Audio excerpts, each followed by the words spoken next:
நம்ம இன்னைக்கு என்ன புக்கு ரீட் பண்ணிட்டு இருக்கோம்னு பார்த்தீங்கன்னா பரமஹம்சர் யோகானந்தரின் அருள்மொழிகள் அப்படிங்கிற இந்த புக்கை வந்து நம்ம என்ன செஞ்சுட்டு இருக்கோம்னா ரீட் பண்ணிட்டு இருக்கோம். ஸோ இதில் வந்து பார்த்தீங்கன்னா பேஜ் நம்பர் 4லேருந்து நம்ம என்ன செய்யணும்னா பார்க்கணும். ஒரு குறிப்பிட்ட பெண் சீடர் அவருடைய தவறுகளை பற்றி எந்த சுட்டி காட்டுதலையும் அவமதிப்பாக எடுத்துக்கொண்டார். ஒரு நாள் பரமஹம்சர் கூறினார், அதாவது ஒரு பெண் சீடர் ஒருத்தர் வந்து பார்த்தீங்கன்னா அவர் ஏதாவது ஒரு தப்பு பண்ணும்போது யோகானந்தர் வந்து பார்த்தீங்கன்னா அவருடைய அந்த அம்மாவுடைய தவறை வந்து என்ன செஞ்சுருக்காங்கன்னா சுட்டி காட்டியிருக்காங்க. அது வந்து அந்த பெண்மணிக்கு வந்து என்ன செய்யலைன்னா பிடிக்கலை. அப்போ வந்து யோகானந்தர் வந்து எல்லாரும் முன்னாடியும் வந்து என்ன செஞ்சுருக்காங்கன்னா சொல்லியிருக்காங்க, நீங்கள் திருத்தப்படுவதற்காக ஏன் மறுக்கிறீர்கள்? அதாவது நம்ம வந்து சேஞ்ச் ஆகணும் அப்படின்னு சொல்லிட்டு நம்ம நினைக்கணும்ல. ஸோ அது மாதிரி நினைக்காம ஏன் வந்து அதை வந்து என்ன செய்கிறீங்கன்னா அவாய்ட் பண்ணுறீங்க அப்படின்னு சொல்லி என்ன செய்கிறாருன்னா கேட்குறாரு. நான் இங்கே இருப்பதே அதற்காக தான். அப்போ எதுக்காண்டி ஒரு குரு இருக்காரு அப்படின்னு சொல்லி பார்த்தோம் அப்படின்னா நம்மளுடைய தவறுகள் எல்லாத்தையும் சரி பண்ணி நம்மளுடைய நல்வழிப்படுத்துறதுக்காண்டி தான் என்ன செய்கிறாங்கன்னா குரு வந்து இருக்கிறாங்க. இதை வந்து நம்மளுடைய பிராணிக் ஹீலிங்கில் ஒரு டைம் வந்து பார்த்தீங்கன்னா எல்லாரும் ஃபோட்டோ எடுக்கிறதுக்காண்டி நின்றுருக்காங்க. அப்போ நிற்கும் போது வந்து பார்த்தீங்கன்னா சில நபர்கள் வந்து என்ன பண்ணியிருக்காங்கன்னு பார்த்தீங்கன்னா குருவுக்கு, அதாவது நம்மளுடைய மாஸ்டருக்கு பின்னாடி போய் என்ன செஞ்சுருக்காங்கன்னா நின்றுருக்காங்க. அப்போ மாஸ்டர் சொல்லியிருக்காங்களாம், நீங்கள் வந்து எனக்கு முன்னாடி வந்து என்ன செய்யுங்கன்னா வாங்க அப்படின்னு சொல்லி என்ன செஞ்சுருக்காங்கன்னா சொல்லியிருக்காங்க. அதாவது குருவோடைய பார்வையில் தான் நீங்கள் என்ன செய்யணும்னா இருக்கணும், குருவுக்கு பின்னாடி போய் நீங்கள் என்ன செய்யக்கூடாதுன்னா இருக்கக்கூடாது அப்படின்னு சொல்லி என்ன செஞ்சுருக்காங்கன்னா கொடுத்துருக்காங்க. அப்போ என்ன சொல்ல வராங்க அப்படின்னு சொல்லி பார்த்தோம் அப்படின்னா குரு வந்து நம்மளோட கரெக்ஷன்ஸ் வந்து என்ன செய்கிறாங்கன்னா நிறைய பண்ணுறாங்க. நம்மளுடைய தவறுகள் எல்லாத்தையும் சரி பண்ணி நம்மளை அடுத்த ஸ்டேஜுக்கு கொண்டுட்டு வர்றதுக்காண்டி தான் ஒரு குரு வந்து இருக்கிறாரு. அப்போ குருதேவர் என்னை பல முன்னணியில் அடிக்கடி கண்டனம் செய்வார். இது யோகானந்தர் சொல்றாரு. அவருடைய குருதேவர் யுக்தேஸ்வரர் கிரி அவர் வந்து என்ன செய்வாருன்னு பார்த்தீங்கன்னா எல்லாரும் முன்னாடி வச்சு யோகானந்தரை வந்து என்ன செய்யறாங்கன்னா திட்டெல்லாம் என்ன செஞ்சிருக்காங்கன்னா செஞ்சிருக்காங்க. பட் அதுக்காண்டி வந்து யோகானந்தர் வந்து என்ன செய்யலைன்னா கொஞ்சம் கூட வருத்தப்படலை அப்படிங்கிறத அவர் என்ன செய்யறாருன்னா அவர் வந்து அழகா நம்மளுக்கு வந்து என்ன செய்யறாருன்னா சொல்றாரு. அடிக்கடி கண்டனம் செய்வார், நான் கோபப்படவில்லை. ஏனெனில் ஸ்ரீ யுக்தேஸ்வரர் என்னுடைய அறியாமையை விரட்டுவதற்காக முயன்று கொண்டிருந்தார். அப்போ வந்து பார்த்தீங்கன்னா யுக்தேஸ்வரர் வந்து என்ன பண்ணியிருக்காரு அப்படின்னு சொல்லி பார்த்தோம் அப்படின்னா இவருடைய அறியாமை, யோகானந்தருடைய அறியாமையை வந்து என்ன செஞ்சிருக்காருன்னா விளக்குறதுக்காண்டி தான் அவர் என்ன செஞ்சாருன்னா பண்ணியிருக்காரு என்பதை இது வந்து இவர் வந்து என்ன செஞ்சிருக்காருன்னா புரிஞ்சுக்கிட்டாரு அப்படிங்கிறத சொல்றாரு. அப்போது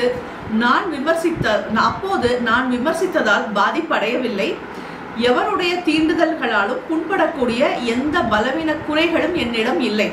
ஸோ அப்போ வந்து அவர் வந்து விமர்சனம் பண்ணும்போது அவர் என்ன செய்யலைன்னா நான் கொஞ்சம் கூட என்ன செய்யலைன்னா பாதிக்கலை. அதனால இப்போ வந்து பார்த்தீங்கன்னா யாராவது என்ன ஏதாவது சொன்னால் கூட எனக்கு வந்து என்ன செய்யலைன்னா எனக்கு எந்த விதமான ஹர்ட்டிங்கும் ஆகலை. ஏன்னா அந்த பலவீனங்கள் எல்லாமே என்ன செஞ்சிருச்சுன்னா அவரை விட்டு போயிடுச்சு அப்படின்னு சொல்லி என்ன செய்யறாருன்னா குறிப்பிட்டு சொல்றாரு. அதனால்தான் உங்களுடைய குறைகளை நான் வெளிப்படையாக கூறினேன். அப்போ அந்த பெண் சீடரை பார்த்து சொல்றாரு, அதனாலதான் நான் உங்க குறைகள் எல்லாத்தையும் நான் என்ன செஞ்சேன்னா சொன்னேன். நீங்கள் உங்கள் மனதில் உள்ள புண்பட்ட பகுதிகளை குணப்படுத்தி கொள்ளாவிட்டால் மற்றவர்களை அவற்றை உரசும் பொழுதெல்லாம் மிக வேதனை அடைவீர்கள். ஸோ இப்போ குரு சொல்லி நம்ம சேஞ்ச் பண்ணிக்கல அப்படின்னா இதை என்ன செய்வாங்கன்னு பார்த்தீங்கன்னா வெளிநபர் வந்து இதை வந்து நம்மளுக்கு என்ன செய்வாங்கன்னா சொல்லி கொடுத்து இதே பாடத்தை நம்ம என்ன செய்ய வேண்டியது இருக்கும்னா படிக்க வேண்டியது இருக்கும். குருவோடைய முன்னாடி படித்தோம் அப்படின்னா பாதுகாப்பாக நம்ம என்ன செய்வோம்னா படிப்போம். வெளியாள்கள் சொல்லி கொடுக்கும்போது நம்மளுக்கு ரொம்ப வேதனையை வந்து என்ன செய்யும்னா கொடுக்கும் அப்படின்னு சொல்லி என்ன செய்கிறாங்கன்னா சொல்கிறாங்க. இதுக்கு பிராணிக் ஹீலிங்ல என்ன சொல்லுவாங்கன்னு பார்த்தீங்கன்னா ஒரு பர்சன் வந்து டெவலப்மெண்ட்டை வந்து தடுக்கிறது வந்து எது உச்சக்கட்டமாக இருக்கும் அப்படின்னு சொல்லி பார்த்தோம்னா ப்ரைடு வந்து ரொம்ப உச்சக்கட்டத்தில் இருக்கும். ஸோ அப்போ நீயே என்ன செஞ்சுக்கோ அப்படின்னு சொல்லி பார்த்தோம் அப்படின்னா உன்னுடைய ப்ரைடுக்கு வந்து சைக்கோதெரப்பி பண்ணி என்ன செஞ்சுக்கோன்னா தினமும் வந்து உனக்கு வந்து ஹீல் வந்து என்ன செஞ்சுக்கோன்னா பண்ணிக்கோ அப்படின்னு சொல்லி கொடுத்துருப்பாங்க. ப்ளஸ் வந்து உன்னுடைய பாசிட்டிவான விஷயம் என்ன, நெகட்டிவான விஷயம் என்ன அப்படிங்கிறத தெரிஞ்சு ஹம்பிளாக உன்னுடைய சர்வீஸை வந்து பண்ணின அப்படின்னா ரொம்ப ரொம்ப பெஸ்ட்டு அப்படின்னு சொல்லி கொடுத்துருப்பாங்க. ஏன்னா நீயே வந்து உன்னுடைய ப்ரைடை வந்து உடைச்சிட்ட அப்படின்னா அது வந்து பெட்டர். வெளிநபர்கள் வந்து அதை உடைக்கும் போது ரொம்ப என்ன செய்யும்னா கஷ்டமாக இருக்கும் அப்படின்னு சொல்லி என்ன செஞ்சுருப்பாங்கன்னா கொடுத்துருப்பாங்க. அது போக இன்னும் 2 டெக்னிக்கும் கொடுத்துருப்பாங்க. ப்ளூ ட்ரையாங்கிள் அப்படின்னு சொல்லிட்டு ஒரு டெக்னிக் இருக்கும். அந்த டெக்னிக்லேயும் என்ன செய்வாங்கன்னா இந்த அகந்தையை வந்து என்ன செய்யுங்கன்னா அதில் போட்டு எடுத்துருங்க அப்படின்னு சொல்லி என்ன செஞ்சுருப்பாங்கன்னா நம்மளுக்கு நிறைய விதத்தில் கைடு வந்து பண்ணியிருப்பாங்க. ஸோ அப்போ அதெல்லாம் நம்ம ஃபாலோ பண்ணணும் அப்படின்னா வெளிநபர் வந்து நம்மளை திருத்தணும் அப்படிங்கிற ஒரு அவசியம் வந்து இருக்காது. நம்மளே நம்ம என்ன செஞ்சுக்கலாம்னா அழகாக சேஞ்ச் ஆகிக்கலாம். அடுத்தாப்புல குருதேவர் ஒரு சீடர் குழுவிடம் கூறினார், இறைவன் இப்புவிக்கு நமது வருகையை ஏற்பாடு செய்திருக்கிறான். இப்போ பழையபடி யோகானந்தர் வந்து அடுத்த ஒரு ஸ்டேட்மெண்ட் வந்து சொல்றாரு, நம்ம வர்றதுக்காண்டி கடவுள் வந்து என்ன செஞ்சிருக்காருன்னு பார்த்தீங்கன்னா இந்த பூமியை வந்து என்ன செஞ்சிருக்காருன்னா படைச்சிருக்காரு. ஆனால் நம்மில் பெரும்பாலோரும் இங்கு குறிப்பிட்ட சில பொருட்களை நமக்கே சொந்தமானவையாக கருதி கொண்டு வேண்டாத விருந்தாளியாக ஆகிறோம். ஆனால் நம்ம வந்து பூமியில வந்து எதுக்காண்டி நம்ம பிறக்கிறோம் அப்படின்னு சொல்லி பார்த்தோம் அப்படின்னா, நாம நல்ல இவால்வ் ஆகிறதுக்காண்டி சில விஷயங்கள் எல்லாம் படிச்சு நம்மளுடைய சோல் வந்து அடுத்த ஸ்டேஜுக்கு போறதுக்காண்டி நம்ம என்ன செய்யறோம்னா பிறக்கிறோம். பட் நம்ம இங்க என்ன பண்றோம் அப்படின்னு சொல்லி பார்த்தோம் அப்படின்னா, இங்க வந்த உடனே இதுதான் என்னுடைய இடம், இதை தாண்டி வேற எதுவுமே இல்லை அப்படிங்கிற மாதிரி ஒரு தாட் நம்மளுக்குள்ள ஸ்ட்ராங் ஆகுது.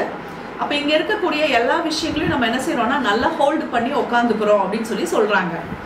நமது தங்கள்களின் தற்காலிக தன்மையை மறந்துவிட்டு நம்ம டெம்பரவரியா தான் இந்த உலகத்துல நம்ம இருக்க போறோம் அப்படிங்கிற விஷயத்தையே நம்ம என்ன செஞ்சிடறோம்னா மறந்துட்டு என் வீடு, என் வேலை, என் செல்வம், என் குடும்பம் என பலவிதமான பற்றுதல்களை உண்டாக்கி கொள்கிறோம். ஸோ இங்கே வந்தோன்னா நம்ம என்ன செய்யறோம்னு பார்த்தீங்கன்னா, ஈவன் ஒரு பேனாவை கூட நம்ம என்ன செய்ய மாட்டோம்னா விட்டு கொடுக்க மாட்டோம். ஐயோ இது என்னோட பேனா, இது எனக்கு யார் எனக்கு கிஃப்ட் கொடுத்தாங்க தெரியுமா அப்படின்னு சொல்லி நம்ம என்ன செய்வோம்னா அதை கூட நம்ம விட மாட்டோம். ஸோ அங்கே அதை தான் என்ன செய்கிறாங்கன்னா சொல்கிறாங்க, என்னோட வீடு, என்னோட வேலை, என்னோட சொந்தக்காரங்க எல்லாத்தையும் நம்ம என்ன செஞ்சுக்கிறோம்னா பிடிச்சி வச்சு எல்லாத்தோடையும் நம்ம என்ன செய்கிறோம்னா ஓவரான ஒரு பற்று வந்து என்ன செஞ்சுருக்கோம்னா வச்சுருக்கோம் அப்படிங்கிறத குறிப்பிடுறாங்க. ஆனால் நமது பூமியின் விசா தீர்ந்தவுடன் எல்லா மனித பந்தங்களும் மறைந்து விடுகின்றன. ஸோ நம்ம இறந்ததுக்கு அப்புறம் வந்து பார்த்தீங்கன்னா எப்படி என்ன நம்ம நினைச்சாலும் நம்மளால என்ன செய்ய முடியாதுன்னா இங்கே இருக்க முடியாது. ஆட்டோமேட்டிக்காக நம்ம என்ன செய்யணும்னா போய் தான் ஆகணும். நமது உடைமைகளை எல்லாம் நாம் நினைத்து கொண்டிருந்த அனைத்தும் நமக்கு பின்னால் விட்டு நீங்குவது கட்டாயப்படுத்தப்படுகிறது. அப்போ நம்ம எதெல்லாம் சொந்தம் நம்மளுடைய திங்ஸ் எல்லாத்தையும் நம்ம எவ்வளோ தூரம் அட்டாச்ட் ஆகி அதை யாருக்குமே கொடுக்காம அதை நம்ம எப்படி பொக்கிஷமாக பிடிச்சி வச்சோமோ அது எல்லாமே நம்மளை விட்டு கண்டிப்பாக போகிற மாதிரியான ஒரு ஸ்டேஜ். அதுக்கு நம்ம ஒன்றுமே பண்ணவே முடியாதுல்ல. மாஸ்டர் அழகாக சொல்லியிருப்பாங்க, சிலர் வந்து பார்த்திங்கன்னா அந்த பணத்தை வந்து ரொம்ப பொக்கிஷமாக அப்படியே அதை யாருக்குமே கொடுக்காம அந்த பணத்தை அப்படியே கட்டி காத்துட்டு வந்திருப்பாங்க. இவங்க இறந்துருவாங்க. இறந்த உடனே இவங்களுடைய சோலால் என்ன செய்ய முடியாதுன்னா போக முடியாமல் என்ன செய்வாங்கன்னு பார்த்தீங்கன்னா, ஏன்னா அந்த பணத்து மேலே அவ்வளோ ஒரு அட்டாச்மெண்ட்டு. அப்போ அந்த பண பீரோவில் போய் அப்படியே கட்டி பிடிச்சிட்டு இவங்க போய் நிற்பாங்களாம். பட் இவங்களுடைய சில்ட்ரன்ஸ் வந்து பார்த்தீங்கன்னா அழகாக அந்த பீரோவில் திறந்து கேஷ் எடுத்துகிட்டு என்ன செஞ்சுட்டே இருப்பாங்கன்னா போயிட்டே இருப்பாங்க. அப்போ வந்து அந்த சோல் வந்து எவ்வளோ கஷ்டப்படும் அப்படின்னு சொல்லி பார்த்தீங்கன்னா ரொம்ப கஷ்டப்படுமா. ஐயோ என்னோட பணத்தெல்லாம் இப்படி கடை இப்படி எடுத்துகிட்டு போகிறாங்களே அப்படின்னு சொல்லி கஷ்டப்படும் அப்படிங்கிறாங்க. ஸோ ஓவர் அட்டாச்மெண்ட் வேண்டாம் அப்படிங்கிறத அந்த இதில் கொடுத்துருப்பாங்க, நம்மளுக்கு சொல்லியிருப்பாங்க. அப்போ உங்களுக்கு அதில் ஒரு முக்கிய இடம் உள்ளது. தேவையின்படி உங்கள் வேலையை பெறுவது நான் பேஜ் திருப்பாம பேசுகிறேன். அப்போ நம்மளுக்கு அதை நீங்குவதற்கு உண்டான கட்டாயப்படுத்தப்படுகிறோம். நம்ம கண்டிப்பாக அந்த வேர்ல்டை விட்டு போகிறதுக்கு உண்டான ஒரு நெசசிட்டி வந்துடுது. நம்முடன் எல்லா இடங்களுக்கும் தொடர்ந்து வரும் ஒரே ஒருவன் நமது நிரந்தர உறவினராக இறைவன் மட்டுமே. ஸோ அப்போ நம்ம கூட யார் கடைசி வரைக்கும் ட்ராவல் பண்ணுவாங்க அப்படின்னு சொல்லி பார்த்தோம் அப்படின்னா கடவுள் மட்டும்தான் நம்ம கூட என்ன செய்வார்னா கடைசி மட்டும் என்ன செய்வார்னா ட்ராவல் பண்ணுவார். பட் நம்ம இங்கே இருக்கும்போது ஒரு 5 நிமிஷம் சிலர்லாம் வந்து பார்த்தீங்கன்னா காலையில் எழுந்திரிச்சோன்னே அந்த ஆஃபீஸ்க்கோ இல்லை ஜாபுக்கோ போகிறதுக்கு முன்னாடி ஒரு 5 நிமிஷம் கடை பூஜை ரூமில் போய் சாமி அப்படி கும்பிட்டுட்டு அப்படியே ஓடினாங்க அப்படின்னாங்கன்னா பழைய அடுத்த நாள் காலையில் தான் வந்து என்ன செய்வாங்கன்னா ப்ரேயர்ஸ் வந்து என்ன செய்வாங்கன்னா ஒரு 5 மினிட்ஸ் பண்ணுவாங்க. பட் அந்த கடவுள் தான் நம்ம கூட வந்து கடைசி மட்டும் என்ன செய்கிறாருன்னா இருக்கிறாரு அப்படிங்கிறத அழகாக சொல்கிறாங்க.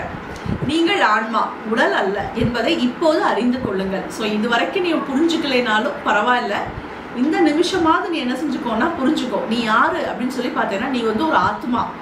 நீ இந்த உடம்பு அப்படின்னு சொல்லி என்ன செஞ்சுட்டு இருக்காதுன்னா நினச்சிட்டு இருக்காத. இந்த உடம்பு கண்டிப்பாக என்ன செஞ்சிடும்னா உன்னை விட்டு போயிடும் அப்படிங்கிறத சொல்கிறாங்க. மரணம் உங்களுக்குள் முரட்டுத்தனமான முறையில் கற்பிப்பதற்கு ஏன் காத்திருக்க வேண்டும்? ரொம்ப அழகான ஸ்டேட்மெண்ட் இல்லை? ஸோ அந்த மரணம் அடைஞ்சு நீ அதுக்கப்புறம் அந்த உடம்பை விட்டு போக முடியாமல் அந்த உடம்புக்குள்ளேயே நம்ம போராடிட்டு நம்மளுடைய சொந்த பந்தங்கள் இதெல்லாம் நிறைய பேர் போராடிட்டு என்ன செய்வாங்கன்னா ரொம்ப கஷ்டப்படுவாங்க. ஸோ அதை தான் மாஸ்டர் வந்து என்ன செய்வாங்கன்னா நம்மளுக்கும் குறிப்பிடுவாங்க. அந்த soul class achieving oneness with higher soul அப்படிங்கிற அந்த கிளாஸில் நம்மளுக்கு அழகாக என்ன செய்வாங்கன்னா சொல்லுவாங்க, இந்த உடம்பு இருக்கும் போதே நீ எல்லாத்துலேயும் என்ன செஞ்சுக்கோன்னா டிட்டாச்மெண்ட் ஆகி பழகிக்கோ அப்படின்னு சொல்லி என்ன செய்வாங்கன்னா சொல்லுவாங்க. அப்போ அளவாக நம்ம இருந்தோம் அப்படின்னா நம்ம ஆட்டோமேட்டிக்காக நம்மளால் என்ன செய்ய முடியும்னா விட்டுட்டு போக முடியும். அப்படி இல்லைன்னா மரணம் வந்து ஒரு பனிஷ்மெண்ட்டாக என்ன செய்யும்னா இருக்கும். ரொம்ப முரட்டுத்தனமாக அந்த விஷயத்தை வந்து அது என்ன செய்யும்னா கற்பிச்சு கொடுக்கும் அப்படிங்கிறாங்க. ஏன்னா நம்ம கண்ணு முன்னாடியே நம்மளுக்கு பிடிச்ச விஷயங்கள் நம்ம கையை விட்டு என்ன செய்யும்னா போகிறத நம்ம பார்ப்போம். அப்போ ரொம்ப என்ன செய்வோம்னா சஃபர் ஆகும் அப்படிங்கிறத கொடுத்துருக்காங்க. இதை வந்து நம்மளுக்கு வந்து ஒரு கதை மூலமாக அழகாக சொல்லுவாங்க. ஒரு ராஜா இருப்பார். அந்த ராஜாவுக்கு வந்து பார்த்தீங்கன்னா 4 மனைவிகள். அதில் வந்து பார்த்தீங்கன்னா முதல் மனைவி வந்து ரொம்ப ஏஜானவங்க. அதனால ராஜாவுக்கு வந்து பெருசாக வந்து என்ன செய்யாதுன்னா ரொம்ப ஒன்றும் பிடிக்காது. மிச்சம் 3 மனைவிகளும் அதுக்கு அடுத்தாப்புல ஒரு மேரேஜ் பண்ணனால கொஞ்சம் நல்ல யங்கான மனைவிகள். ஸோ அதனால் இந்த மிச்சம் 2வது 3வது 4வது மனைவிகளை வந்து பார்த்திங்கன்னா இந்த ராஜாவுக்கு வந்து ரொம்ப ரொம்ப பிடிக்கும். அப்போ ராஜா எங்கேயாவது வெளியூர் போனார் அப்படின்னா அந்த 2வது இளவரசி 2வது ராணிக்கு வந்து பார்த்திங்கன்னா நல்ல அவங்களுக்கு வந்து அந்த காஸ்மெட்டிக் ஐட்டம்ஸ் எல்லாம் ரொம்ப பிடிக்கும். அப்போ அது நிறைய என்ன செஞ்சுட்டுருவாருன்னா வாங்கிட்டு வருவார். 3வது ராணிக்கு வந்து பார்த்திங்கன்னா அழகாக அந்த ட்ரெஸ் எல்லாம் ரொம்ப அழகழகான ட்ரெஸ் எல்லாம் அவங்களுக்கு ரொம்ப பிடிக்கும். அதை வந்து என்ன செய்வார்னா வாங்கிட்டு வருவார். 4வது ராணிக்கு வந்து பார்த்திங்கன்னா விலை உயர்ந்த பொருட்கள், ஸோ எது வந்து ரொம்ப காஸ்ட்லி கிடைக்கவே கிடைக்காதோ அந்த விஷயங்கள், நிறைய லேண்டு, சில அரண்மனைகள், ரொம்ப வேலைப்பாடோடு இருக்கக்கூடிய சில ரொம்ப பொக்கிஷமான விஷயங்கள் எல்லாம் 4வது மனைவிக்கு பிடிக்கும். அதெல்லாம் என்ன செய்வார்னா வாங்கிட்டு வருவார். ஆனால் முதல் மனைவிக்கு என்ன செய்ய மாட்டார்னா ஒன்றுமே கொடுக்கவே மாட்டாராம். பெருசாக ஒரு கிஃப்ட்ஸ் எதுவுமே இருக்காதான். அப்போ வந்து பார்த்தீங்கன்னா இப்போ அவர் இறக்குற டைம் வந்துருச்சு. அப்போ அவர் கேட்குறாரா, எனக்கு தனியாக இறக்குறதுக்கு பயமாக இருக்குது, நீங்கள் 3 பேர் என் கூட வந்துடுறீங்களா அப்படின்னு சொல்லி 2வது மனைவி 3வது மனைவி 4வது மனைவியை பார்த்து கேட்குறாரு. அப்போ 2வது மனைவி சொல்கிறாங்களாம், இல்லை நான் நீங்கள் வந்து வீடு வரைக்கும் தான் நான் என்ன செய்வேன்னா உங்கள் கூட இருப்பேன் அப்படின்னு சொல்லி சொல்கிறாங்களாம். 3வது மனைவி சொல்கிறாங்க, நான் வேணா உங்கள் கூட வந்து அந்த சுடுகாடு வரைக்கும் நான் என்ன செய்கிறேன்னா வரேன், அதை தாண்டியெல்லாம் என்னால் வர முடியாது அப்படிங்கிறாங்க. இந்த 4வது மனைவி பார்த்தீங்கன்னா ஒரு ஸ்டெப் மேலே, நீங்கள் இறந்த அடுத்த நிமிஷமே நான் இன்னொரு கல்யாணம் பண்ணிக்குவேன் அப்படின்னு சொல்லி என்ன செய்கிறாங்கன்னா சொல்கிறாங்க. அப்போ இவருக்கு ரொம்ப மனசு உடஞ்சு போயிட்டாரா அந்த ராஜா. அப்படி ரொம்ப பரிதாபமாக பார்த்துட்டு அப்படியே அந்த முதல் மனைவி அப்படியே என்ன செய்கிறாருன்னா பார்க்குறாரு. அந்த முதல் மனைவி வந்து பார்த்தீங்கன்னா அப்படியே வாடி வதங்கி ரொம்ப ஒரு சோர்ந்து போய் என்ன செய்கிறாங்கன்னா இருக்காங்க. அப்போ அந்த முதல் மனைவியை பார்த்து நீ வருவியா அப்படின்னு சொல்லி கேட்குறாங்க. நான் கட்டாயமாக வருவேன், நீங்கள் எங்கெல்லாம் போகிறீங்களோ அங்கெல்லாம் நான் உங்கள் கூடவே என்ன செய்வேன்னா இருப்பேன் அப்படின்னு சொல்லி சொல்கிறாங்களாம். அது யார் அப்படின்னு சொல்லி பார்த்தோன்னா அதுதான் நம்மளுடைய சோல் அப்படின்னு சொல்லி மாஸ்டர் வந்து அந்த இடத்துல ரொம்ப அழகாக சொல்லியிருப்பாங்க. அப்போ நம்ம என்ன செய்ய மாட்டோம்னு பார்த்தீங்கன்னா அந்த சோல் தான் நம்ம கூட கடைசி வரைக்கும் ட்ராவல் பண்ணோம்.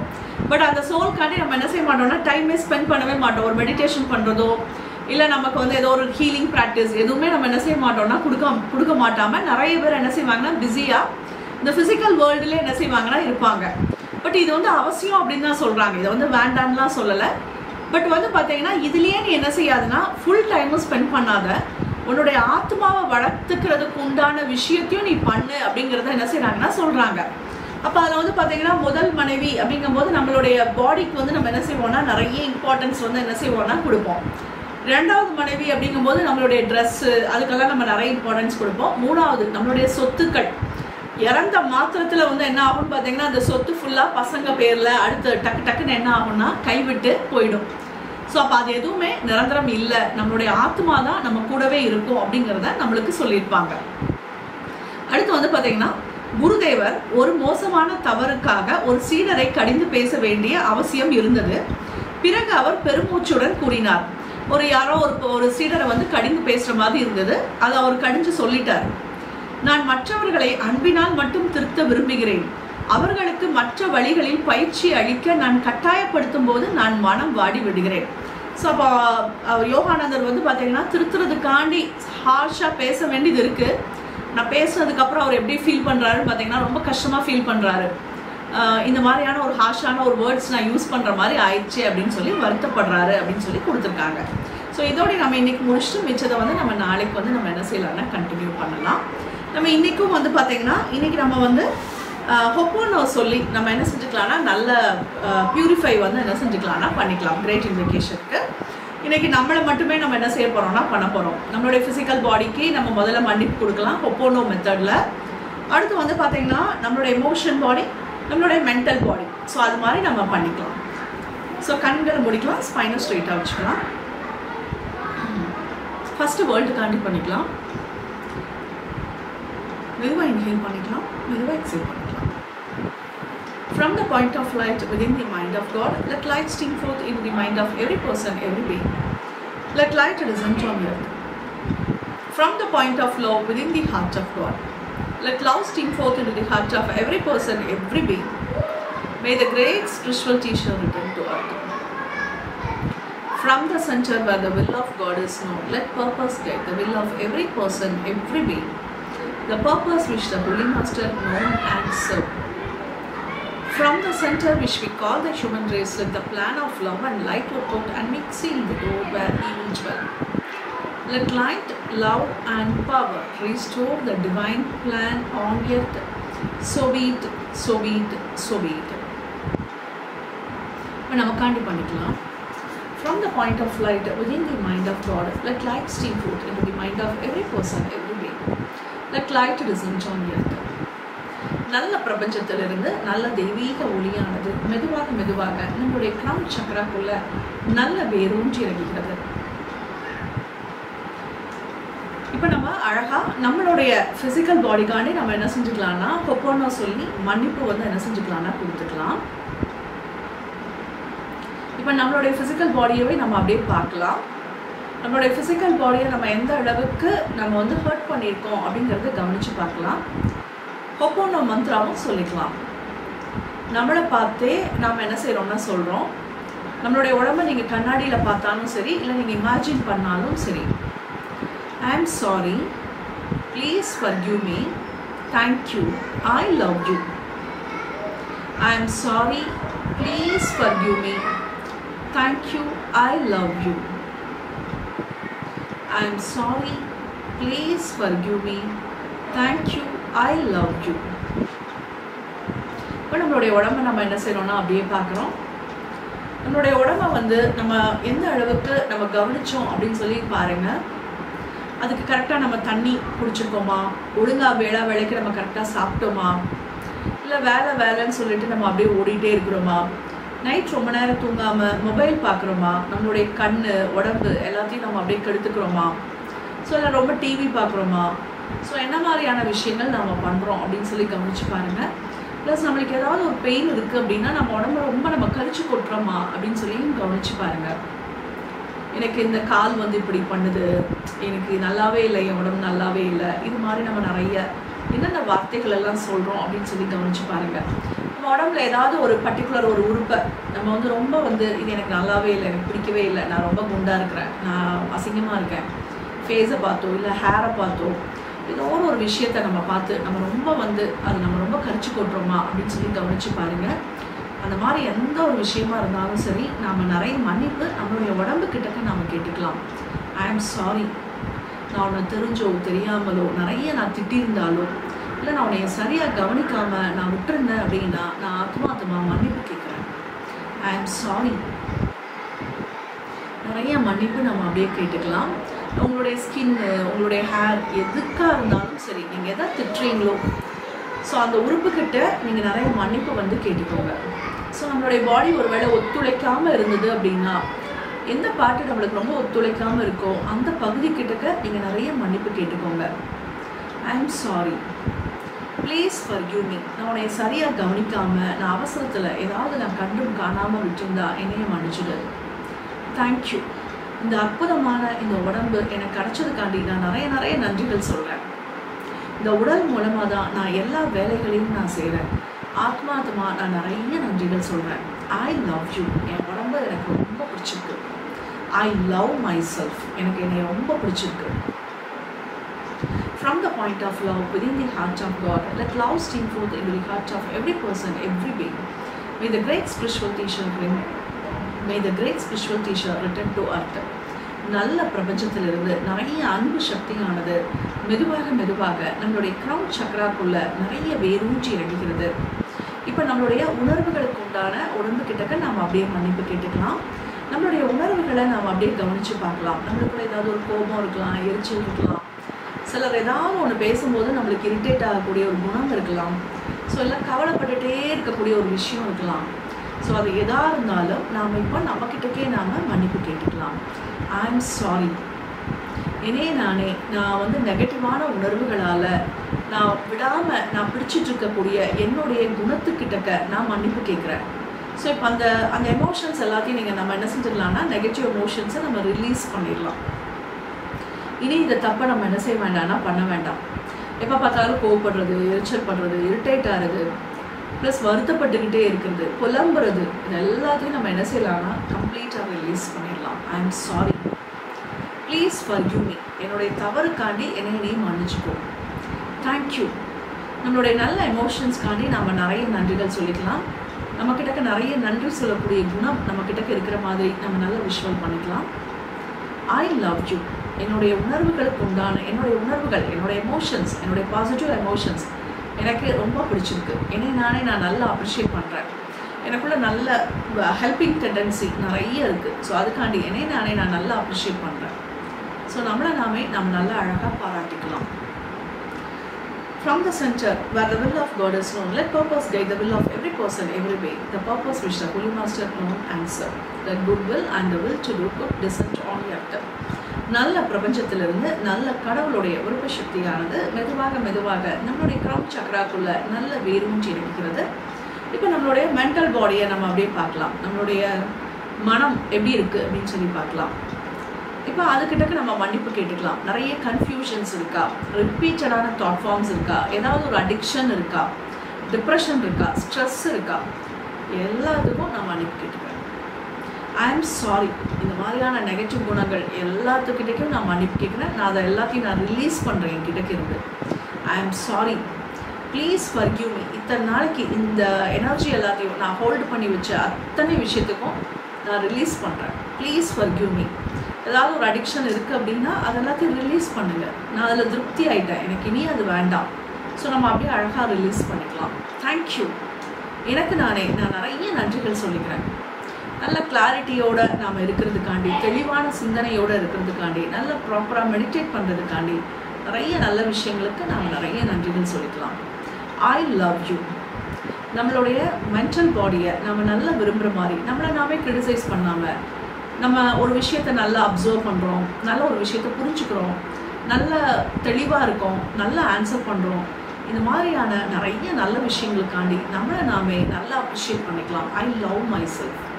என்னுடைய இன்டெலிஜென்ட் எனக்கு ரொம்ப பிடிச்சிருக்கு. நான் மென்மேலும் நான் வளர்த்து கொண்டே இருக்கிறேன். நான் ஹம்பிளாக என்னை நானே வளர்த்து கொண்டே இருக்கிறேன். அதுக்காண்டி நான் நிறைய நன்றிகள் சொல்லிக்கிறேன். From the center which we call the human race, let the plan of love and light work out and make seeing the door where evil dwell. நல்ல கடவுளுடைய விருப்ப சக்தியானது மெதுவாக நம்மளுடைய கிரவுன் சக்கராக்குள்ள நல்ல வேரூன்றி இருக்கிறது.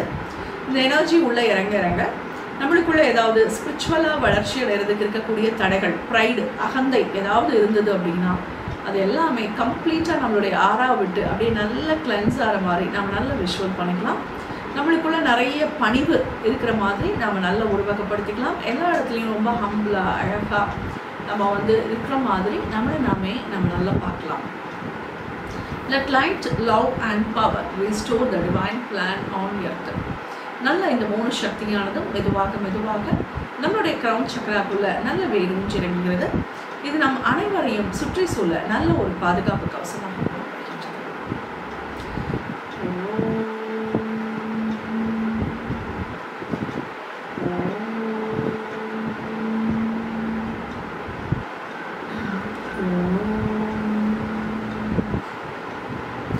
to the Supreme God, Divine Father and Mother, thank you for your priceless blessings. To Grandmaster Chopashi, to Maharaj Shimoni, to all the great ones, Holy Guru, Holy Master, Saint, Archangel, Holy Angel, and Spiritual Papa. Thank you for your priceless blessings, for the deeper understanding of the session. Thank you, in full faith. Whether I heal பண்ணிக்கலாம்.